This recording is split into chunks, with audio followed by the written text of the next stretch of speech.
En ce temps-là, Jésus disait à ses disciples, « Vous avez appris qu'il a été dit, tu aimeras ton prochain, et tu haïras ton ennemi.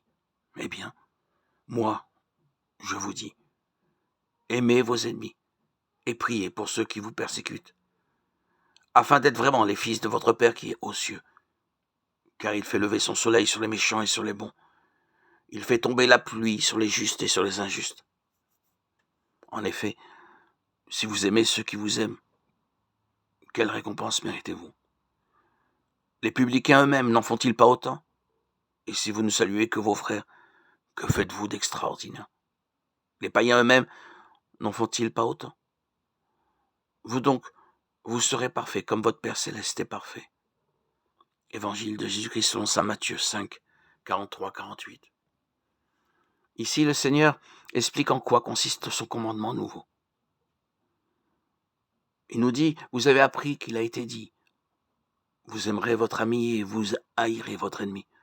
Pour moi, je vous dis, aimez vos ennemis, priez pour ceux qui vous persécutent. Sans doute, dans une communauté de disciples, dans une belle assemblée, on ne rencontre pas d'ennemis.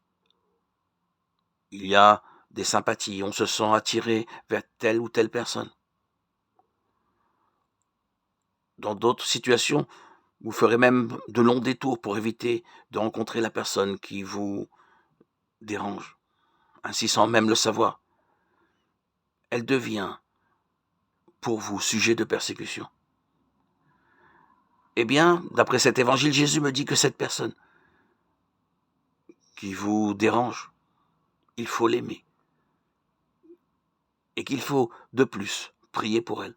Quand même sa conduite me porterait à croire qu'elle ne m'aime pas. Si vous aimez ceux qui vous aiment, quel gré, quel avantage vous en saura-t-on?